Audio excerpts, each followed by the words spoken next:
Bon, ben, on va se lancer. Il est bientôt midi dans une minute, selon mon ordinateur. Alors, je vais juste vérifier qu'on enregistre. Parfait. Alors, bonjour tout le monde. Bon appétit pour ceux qui sont en train de dîner, qui sont avec nous.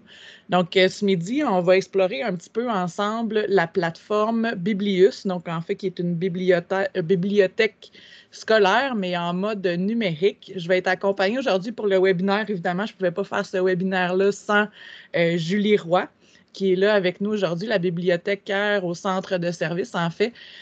Donc, merci Julie d'être avec moi. Puis Julie, elle pourra apporter certaines précisions, évidemment, puisque c'est elle qui est l'experte dans cette plateforme-là chez nous. Donc, sans plus tarder, on va commencer. Je vais vous présenter. Évidemment, je n'ai pas mis les ressources dans... je pourrais mettre... en fait, vous voyez le lien qui est en dessous ici, là, monurl.ca web 8. Donc, c'est vraiment là que seront les ressources là, supplémentaires dont je vais parler aujourd'hui. Les ressources vont être sur le site. Donc, puis la rediffusion de ce webinaire-là. Donc, n'hésitez pas à partager pour ceux qui ne sont pas là aujourd'hui. Donc, j'en profite pour saluer. Je vois Sophie, Annick et Stéphane. Donc, je respecte le fait que vous n'avez pas vos caméras, mais j'espère que vous êtes là à nous écouter ce midi. Donc, l'enregistrement, évidemment. Bonjour, Sophie. On est en train de dîner, je comprends la situation. Bonjour, Stéphane. Et bonjour, Annick. Merci. Donc, on va commencer dans la présentation aujourd'hui. Ce qu'on va explorer là, vraiment, c'est de faire le tour de la plateforme. Est-ce qu'il y en a qui connaissent déjà la plateforme Biblius, qui l'ont utilisée avec leurs élèves ou juste par curiosité? On a des... on va explorer un petit peu plus, puis je vais vous préciser dans un premier temps, on va faire l'exploration. Ensuite, je vais vous faire la différence aussi là, entre le compte élève et le compte enseignant. Puis, je vais explorer, je ne sais pas si vous connaissez, mais je pense que ça vaut la peine d'avoir un point pour Élodile, là, surtout dans le contexte multi-ethnique et plurilingue qu'on a dans notre centre de service. Je vais vous faire explorer là, cette fonctionnalité-là. Donc, on va en 3 temps. Puis s'il y a des questions, évidemment, à la fin, puis si vous avez besoin de précision, là, on sera là pour répondre aux questions.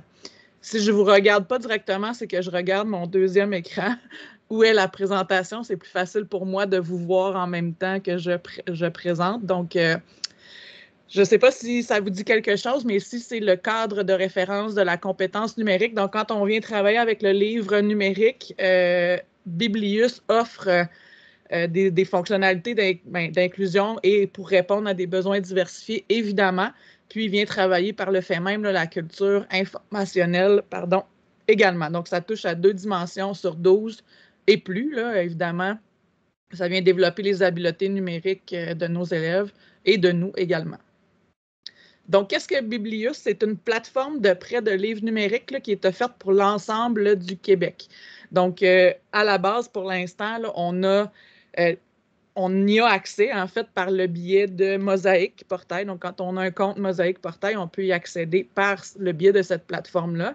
Et autant les élèves que les enseignants, et moi, je suis conseillère pédagogique et je peux emprunter également des ouvrages là, dans cette plateforme-là.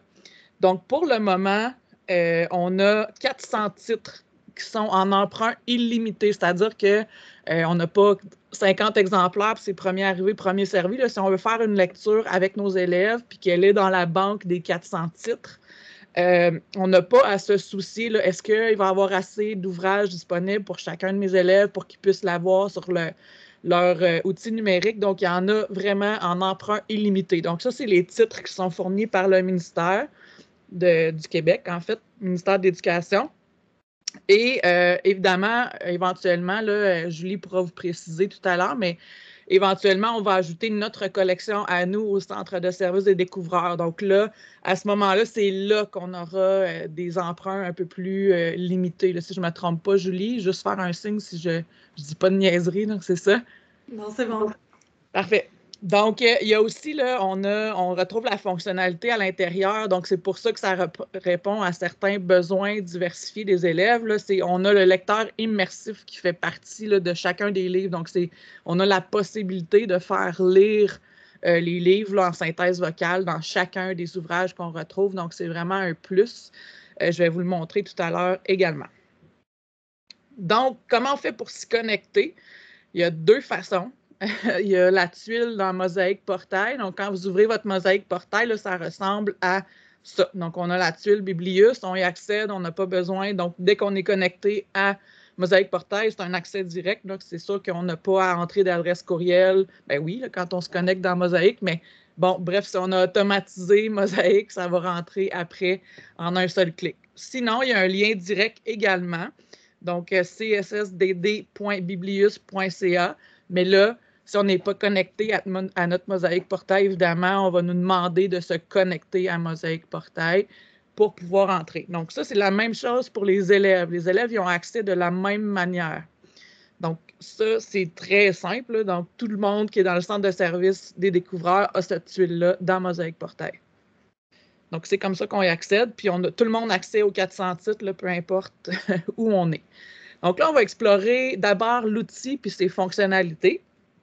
Donc, à travers quoi on va passer aujourd'hui, on va regarder la section « Mes lectures ». On va regarder comment on peut faire de la recherche dans cette banque-là.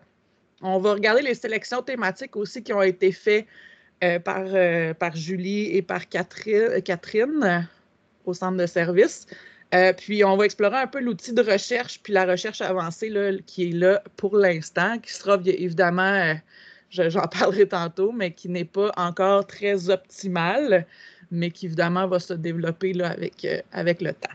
Donc, c'est vraiment ce qu'on va explorer aujourd'hui. Puis, évidemment, j'ai oublié de l'inscrire, mais on va voir là, comment on peut personnaliser la lecture à chacun des lecteurs en fonction de nos besoins. Puis, on va regarder aussi dans l'exploration le lecteur immersif, donc comment on s'en sert. Voilà la première partie. Là, je vais juste m'assurer qu'on voit bien. Donc, je suis connectée ici. Je me suis connectée par le biais de Mosaïque Portail. Donc là, vous voyez, j'ai déjà emprunté, j'ai fait des tests, j'ai emprunté des livres. Je me le suis permis parce que c'est illimité. Donc, ici, d'abord, quand on entre dans l'interface, on a mes lectures qui sont là. Donc, ça, c'est ce que je suis en train de lire en ce moment. Donc, si je les vois ici, c'est que je les ai empruntées. Donc, vous avez là, vraiment différents types de livres. Là. Je suis allée vraiment d'un roman à un livre pour le préscolaire, donc qui est très, très simple. Donc, ça, c'est mes lectures. Ensuite, on a exploré ici, qui nous permet d'aller voir tous les titres. En fait, on a un regroupement par auteur, par collection, les éditeurs, et là, on a nos fameuses sélections thématiques. Donc, on va à côté là, de ce bouton-là, on a la sélection, évidemment. Et là, ben, on a 61 livres ici, par exemple, pour la Journée de la femme. Ces chiffres-là, je ne sais pas où est-ce qu'ils sortent ça, mais c'est des faux chiffres, là. En tout cas, je pense, là, mais ça ne correspond pas toujours. Okay, bon. Mais bref, on a quand même une sélection de romans et de documentaires qui sont là pour la Journée de la femme. On a des livres, une sélection de livres en anglais. On a la section bibliographie. On a aussi une section sur les Autochtones, le préscolaire premier cycle, la nature-environnement. Donc, ici, c'est des sélections que l'on voit en tant qu'enseignant, mais que les élèves peuvent voir aussi. Mais je précise qu'il y a un filtre d'âge. Donc, si un élève a 11 ans, il va voir seulement les titres qui s'adressent à un public de 11 ans et moins. Donc, il ne sera pas en mesure par défaut de voir les titres 12 ans et plus. Qu'est-ce qui arrive si nous, en tant qu'enseignants, on juge que ce livre-là est approprié pour le groupe d'âge avec lequel on veut faire la lecture, mais que notre élève n'est pas capable de le voir de son côté? On peut toujours faire la demande, Julie, si je ne me trompe pas, c'est ce qu'on discutait. On peut en faire la demande auprès de toi dans un premier temps, mais si l'enseignant le partage aux élèves, ils vont le voir à ce moment-là. Oui, c'est ça. Dans le fond, il y a deux façons. Soit qu'on décide qu'un élève est vraiment avancé pour son âge, puis à ce moment-là, vous me contactez, puis moi, je l'ajoute comme étant un élève qui a le droit d'avoir accès aux livres de 12 ans et plus. Ou si c'est seulement quelques titres que vous jugez intéressants pour vos élèves, mais à ce moment-là, vous pouvez les mettre dans vos livres comme assignation de lecture. Donc, tout à l'heure, je vais vous montrer là, comment on peut... en fait, je n'ai pas le compte enseignant, mais Julie pourra vous expliquer là, comment on fait cette manipulation-là pour partager une lecture aux élèves. Donc, ça, c'est vraiment la section « Explorer ». Puis là, vous voyez qu'on a « Tout voir ». Là. Donc, ici, ça parle des émotions. On peut aller voir le livre. Et quand on a un ouvrage qui nous intéresse, bien, on peut l'emprunter. On peut voir un extrait, on peut l'emprunter. Et là, c'est écrit « Exemplaire illimité ». Donc, c'est pas grave. Là, si vous voulez l'emprunter juste pour voir de quoi il a l'air, vous pouvez le retourner après. Ce n'est pas plus grave que ça. Donc, pour l'emprunter, on fait tout simplement « Emprunter ». Et ça nous ouvre le lecteur du livre. Donc, vous voyez, là, j'ai un autre onglet qui s'est ouvert. Donc, j'étais ici. Et là, il me l'a ouvert dans un lecteur. Donc, c'est là que le livre va être lu. OK? Donc, il faut différencier, là, ici, où je l'ai emprunté et le lecteur qui est là. On va continuer à explorer les principaux boutons, là, avant d'aller dans le livre. On va y retourner plus tard. Donc, ici, c'est la fonction de recherche. Je vous disais tout à l'heure qu'elle est en développement, parce que moi, je l'ai testée avec quelques mots-clés, puis je vous dirais que ce n'est pas encore très optimal. On peut chercher par auteur, on peut chercher par thématique. Mais par exemple, j'avais cherché le thème Noël avant Noël, là, puis il y avait juste comme 2 titres qui ressortaient. Là. Je suis certaine qu'il y a plus d'ouvrages que ça qui traitent de Noël, mais il est allé juste m'en chercher 2. Sinon, mais il y a la fonction de recherche avancée qui est ici, là, qui nous permet d'aller par date de publication, par langue, par public. Donc, pour les élèves de 9 ans et plus, par exemple, on pourrait faire la sélection ici et faire rechercher, puis il va me sortir tous les ouvrages qui s'adressent aux élèves de 9 ans et plus. Là, il n'a pas fait le filtre de langue. Vous voyez qu'il y a des ouvrages en anglais. Il y en a en français, donc il y a aussi des documentaires, il y a des romans à travers ça. Donc, on peut pousser notre recherche là, en allant mettre d'autres éléments, le titre, etc. Donc, c'est quand même, pardon, c'est quand même, ça permet quand même de faire une certaine recherche, mais si vous heurtez à vous ne trouvez pas ce que vous voulez, bien, ça se peut que. Mais aussi, le fait qu'il y a seulement 400 livres, là, c'est pas nécessairement ce que vous avez là, dans vos. Qu'on a accès dans une bibliothèque plus grande, mais quand même, ça donne la possibilité de donner accès aux livres numériques aux élèves. Donc, j'ai fait le tour de la plateforme ici, puis en tant qu'enseignant, je vais en parler tout à l'heure, mais vous avez la possibilité là, de partager une lecture aux élèves, puis que quand ils vont ouvrir de leur côté leur biblius, ils vont avoir accès, là, sans faire la recherche, ils vont avoir accès à l'ouvrage que vous souhaitez qu'ils lisent, mais ils pourraient aussi tout à fait emprunter un livre de leur choix, là, de leur côté, sans que ce soit l'enseignant qui lui ait partagé. Donc, ils ont accès comme vous, là, avec l'outil de recherche, etc. Donc, on va retourner dans mon lecteur ici. Donc, le livre de Boucard Diouf ici. Donc, on va faire le tour là, de la plateforme. Donc, en premier temps, là, vous avez les 3 petites lignes qui sont dans le haut à gauche. Ici, c'est un peu comment se retrouver dans le livre. Donc, on peut naviguer. Donc, la partie 1, partie 2, le dossier documentaire, on peut aller dans les remerciements, le 4e de couverture. Donc, c'est vraiment la façon de naviguer dans le livre. Donc là, quand on clique, on se rend directement à la section qu'on souhaite. Ce qu'il y a avec Biblius, c'est que, comparativement, quand on fait la lecture d'un livre papier, on ne peut pas se baser sur le nombre de pages.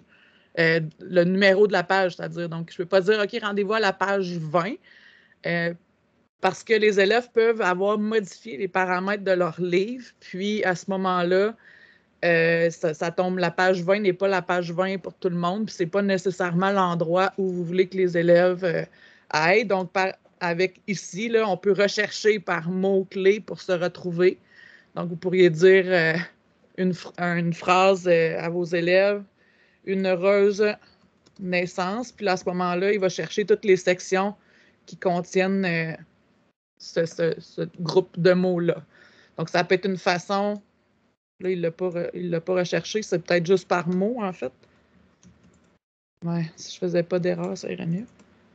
Donc, ici, il va aller me chercher dans le livre, là, tous les endroits où on parle de naissance. Donc, puis, on peut leur dire aussi de naviguer là, à travers les différentes parties du livre. Donc, je ne vous ai pas présenté. Donc, ça, c'est le mot, la recherche, la fonction de recherche. On a aussi la navigation à l'aide de ces 3 petites barres-là. Puis ici, c'est les métadatas. Ce n'est pas nécessairement pertinent dans le cas de... C'est les informations sur le livre, en fait, qui sont là. Dans un autre temps, on va venir ici. Faites pas l'erreur parce que ça vous le dit de toute façon. Ça va faire un petit message. Ça, c'est pour retourner le livre. C'est pas pour arrêter la lecture quand la période termine, par exemple, puis qu'on passe à d'autres choses. C'est pour retourner le livre. Donc, quand on retourne le livre, on n'y a plus accès dans nos lectures. On peut toujours le réemprunter, mais ici, c'est pour le retourner. Donc, quand on clique, on nous demande « Avez-vous terminé votre lecture? » Si oui, cliquez sur « Retourner ». Puis sinon, on fait « Annuler » et pour quitter le livre, en fait, il faut fermer l'onglet dans lequel on est. OK? Donc, ce n'est pas par ici qu'on ferme le livre, mais c'est en fermant l'onglet que c'est ouvert.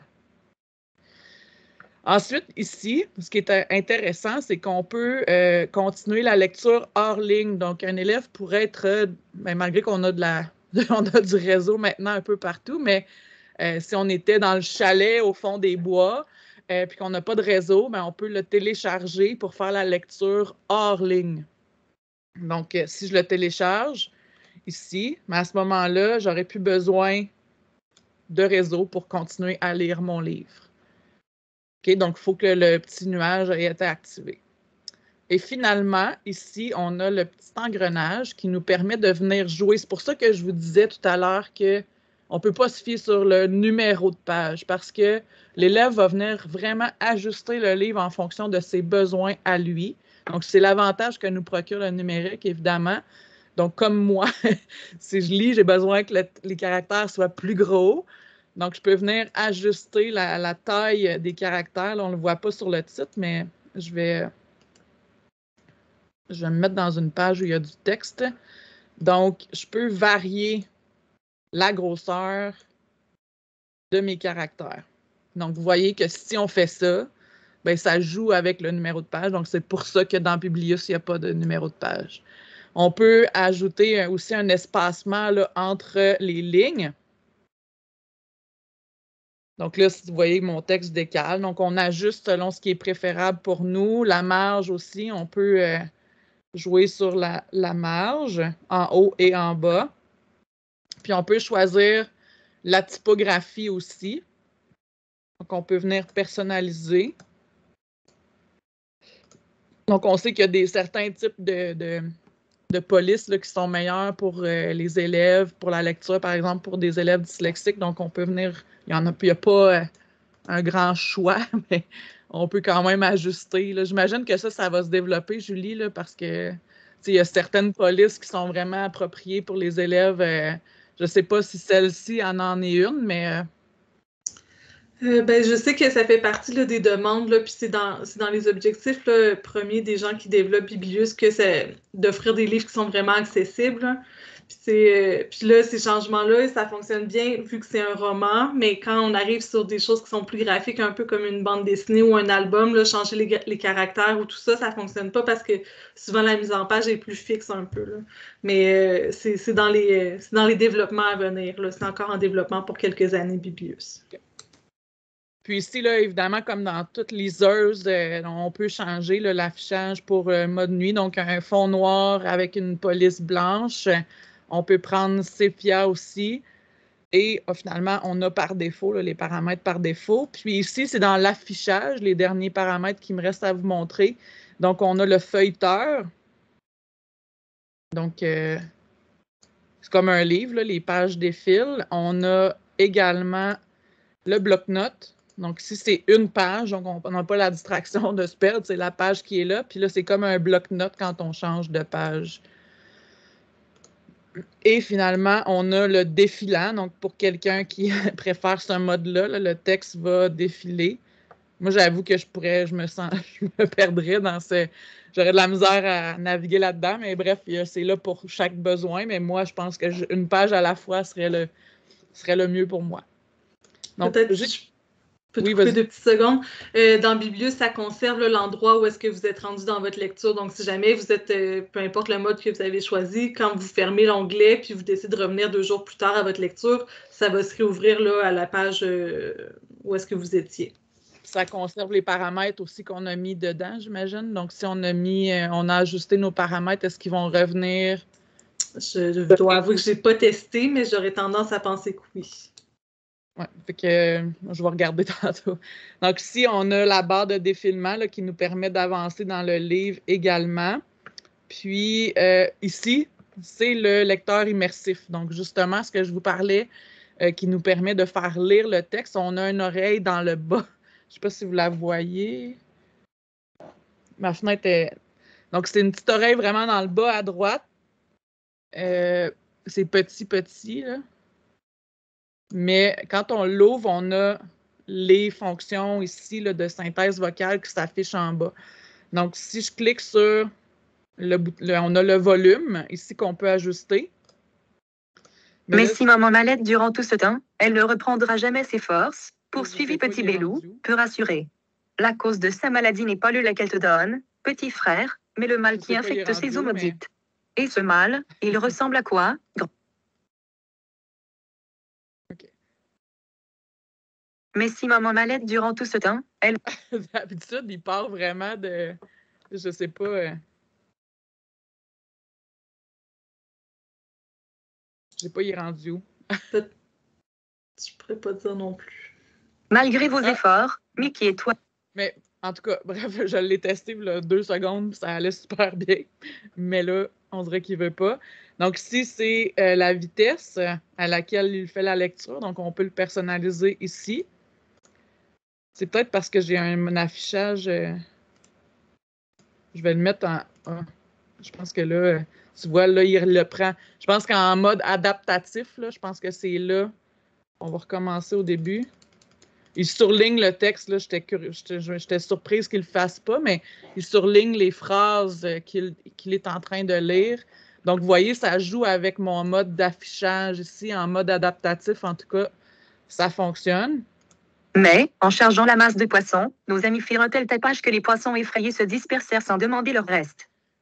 Évidemment, c'est saccadé, là. C'est un lecteur immersif. C'est pas comme un humain qui fait la lecture, mais au moins, ça permet à l'élève de se faire lire le texte et c'est compréhensible. Peut-être qu'il ne fait pas exactement la prononciation qu'on devrait, mais ça permet quand même de situer l'élève, de faire lire la lecture et ça surligne le texte aussi au fur et à mesure qu'il avance. Donc, on peut personnaliser, comme je vous disais ici, la vitesse, là, si ça va trop vite, ça allait quand même vite, là, ce que j'ai choisi. Fait que ça, c'est des fonctionnalités qui sont disponibles. On peut grossir aussi ici. Fait que ça, j'ai fait le tour là, vraiment des principales fonctionnalités de Biblius. Donc, je vais fermer ma fenêtre et je vais retourner. Pendant que tu fermes, je te coupe un petit instant. Pour ce qui est du lecteur, c'est ça, c'est saccadé. Puis ce qu'on m'a dit, je ne l'ai même pas testé non plus, mais c'est que ça varie aussi selon le navigateur qui est utilisé. Là. Donc, si on utilise Firefox ou on utilise Chrome, ça ne sera pas la même voix qui va faire la lecture. Puis aussi, encore une fois, c'est comme je disais tantôt, c'est la même chose là, pour les albums, puis les bandes dessinées, les trucs qui sont plus graphiques, ça fonctionne moins bien, évidemment, que pour un roman. Merci, Julie. Donc, maintenant, on a fait les principales explorations. Maintenant, si on différencie le compte enseignant et le compte élève, là, j'ai avancé un peu ce que je voulais dire, mais ce que je voulais vous dire, entre autres, c'est que on a accès des deux côtés, là, je ne l'ai pas mis, mais en fait, non. C'est ça. L'enseignant a accès à l'ensemble des titres de son côté. Par contre, je vous l'ai expliqué tout à l'heure qu'il y a un filtre pour les groupes d'âge. Donc, comme je vous disais, un élève de 9 ans n'aura pas accès aux livres qui s'adressent à un public de 10 ans et plus. Donc, ça, c'est les filtres qui sont là, à moins que l'enseignant juge que cet ouvrage-là est pertinent pour les élèves et qu'il le partage. Ben, je ne me souviens pas du terme exact, Julie, mais c'est le partager à ses élèves. Là. Donc, l'assigne en lecture. Oui, c'est ça. On va en parler dans quelques instants. Puis, c'est justement l'enseignant, la différence avec l'élève, c'est qu'il y a la possibilité de partager une lecture aux élèves. Donc, comment on s'y prend? Mais en fait, c'est vous, en tant qu'enseignant, vous avez accès au groupe que vous avez dans Mosaïque Portail. Donc, vous pouvez attribuer une lecture à un groupe, à un groupe en particulier. Donc, si vous êtes au secondaire, vous avez les numéros de groupe de français, par exemple, 40, 41, 42. Que tu voulais que je partage mon écran ou ça va tout faire... Non, on va y aller. Je peux essayer? OK.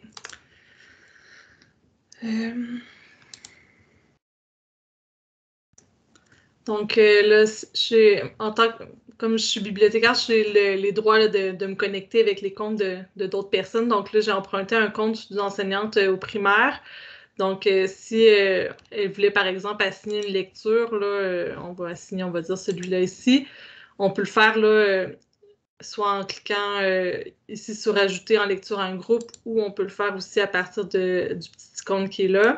Puis en fait, quand on clique dessus, on a la liste là, des groupes qui défilent. Donc là, je ne sais pas si vous étiez plus au primaire ou au secondaire, puis c'est vraiment les noms de groupes selon GPI, là, donc on n'est pas nécessairement dans le très clair. Donc là, admettons qu'elle déciderait de l'ajouter à son groupe français 300-01. Donc là, le livre a été assigné. Puis là, je vais vous montrer si vous... puis on le voit là après ça, si on clique sur lecture au programme, on va voir là, que le livre a été ajouté pour ce groupe-là ici. Donc ça s'affiche clairement ici. Puis si on va voir du côté d'un élève, j'ai pris l'enseignante d'un de mes garçons. Donc si on va voir du côté de l'élève, juste un petit instant. On va voir dans la section « Je dois lire », donc le livre va s'afficher ici pour l'élève qui va pouvoir, après ça, l'emprunter puis le lire. Puis à partir du moment où il l'a lu, ben, le livre se retrouve à la fois dans, bon, évidemment, ça ne fonctionne pas, dans le « Je dois lire », mais normalement aussi dans le « Je lis ». Donc, c'était ça ici que je voulais vous montrer. Puis pour ce qui est de retirer le livre des assignations de lecture, si je retourne dans mon compte d'enseignant, c'est tout simple aussi.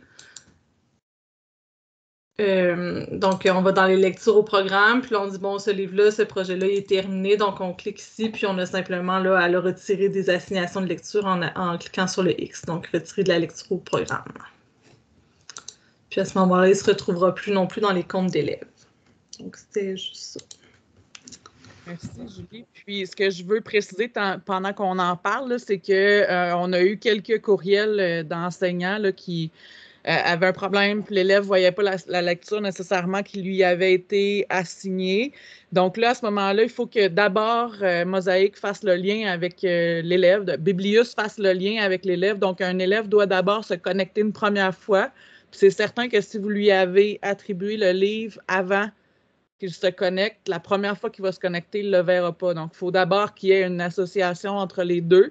L'élève se déconnecte, puis il se reconnecte à Biblius une seule fois. Là, ça, une fois que c'est fait, ça va me fonctionner, mais quand c'est la première fois que les élèves se connectent à Biblius, là, ils ne voient pas nécessairement les lectures que l'enseignant lui a placées dans ses lectures à lire, les lectures au programme. Là. Donc, c'est une manipulation là, que les élèves doivent faire là, avant, mais une fois que c'est fait, il n'y a pas de problème. Là, les élèves vont avoir accès aux lectures que vous avez partagées.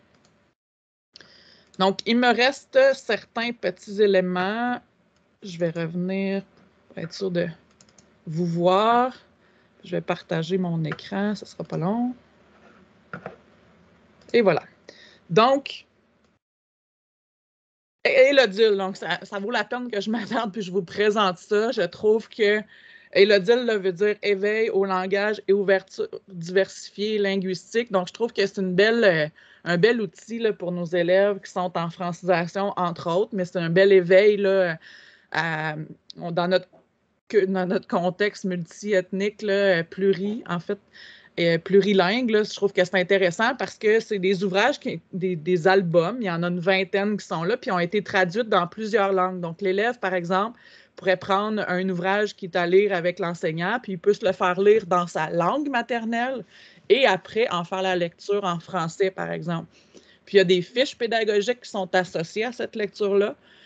Puis après, il y a des petits jeux, là, par exemple, qui vont jouer avec des éléments de l'ouvrage de l'album. Donc, c'est des albums traduits à l'écrit et à l'audio. Donc, ils sont à la fois, l'élève peut le lire, peut l'entendre. Donc, c'est... puis moi, je l'ai exploré, là. Écoute, il y a une vingtaine de langues. Donc, juste pour entendre la tonalité de cette langue-là, là, c'est vraiment intéressant de se faire lire les albums de ce côté-là. Donc, comment on les retrouve? Moi, j'ai cherché tout simplement Elodil dans la barre de recherche.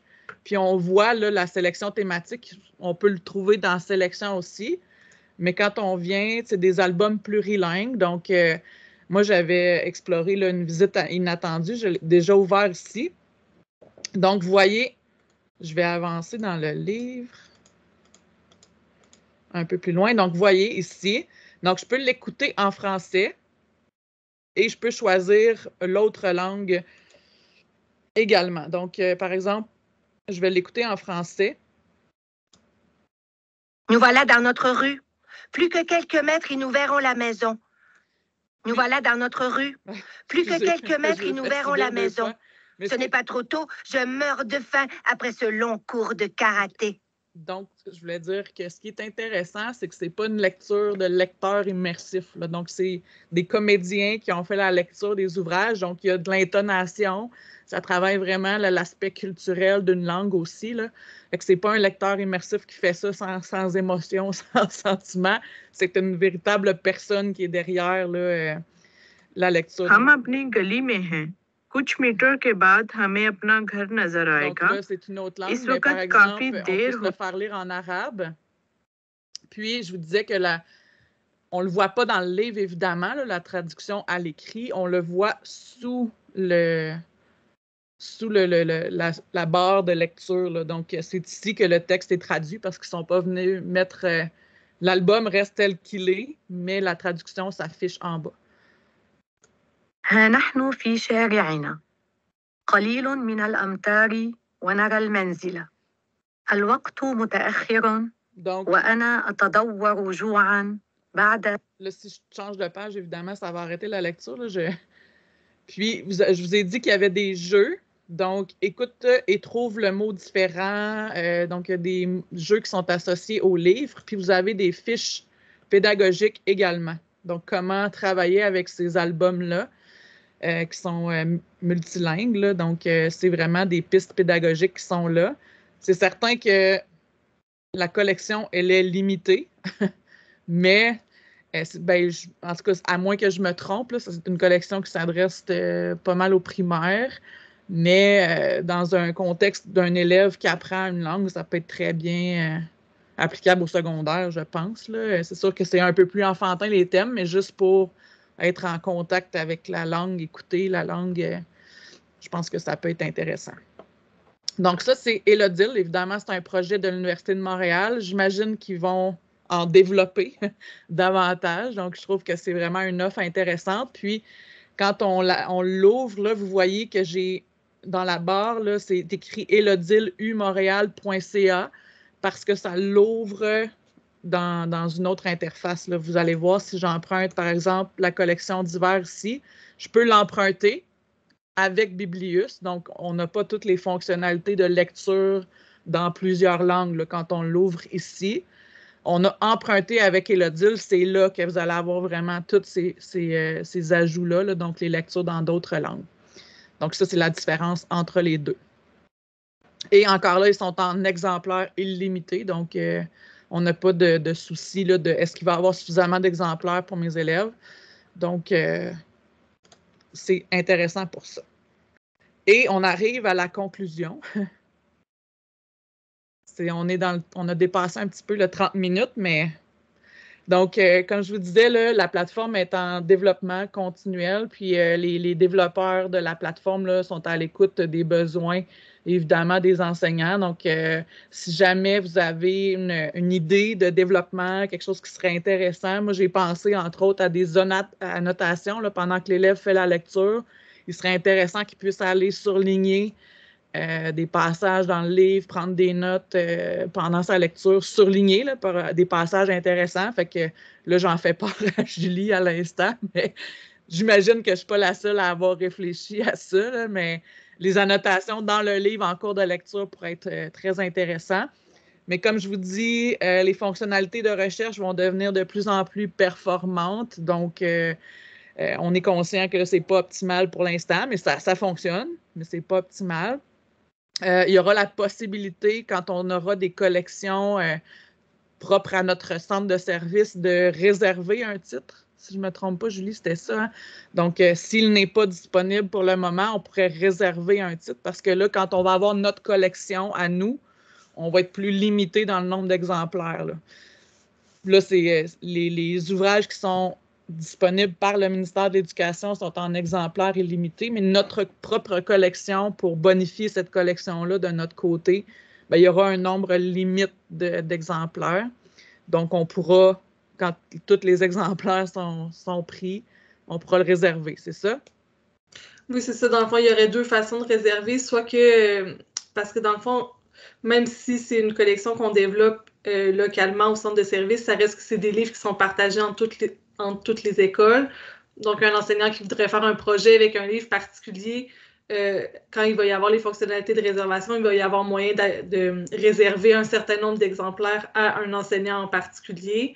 Mais sinon aussi, il va y avoir la possibilité de faire une réservation classique, un peu comme vous avez à la bibliothèque normalement, que si le livre est déjà emprunté, bien là, vous pouvez vous mettre sur une liste d'attente pour être le prochain à l'emprunter. Donc, c'est ça, plusieurs ajouts à la collection. Puis, évidemment, si vous avez des idées de développement, ils sont très à l'écoute. Donc, n'hésitez pas à en faire part à Julie. Elle prendra en note les suggestions, puis elle va leur faire parvenir.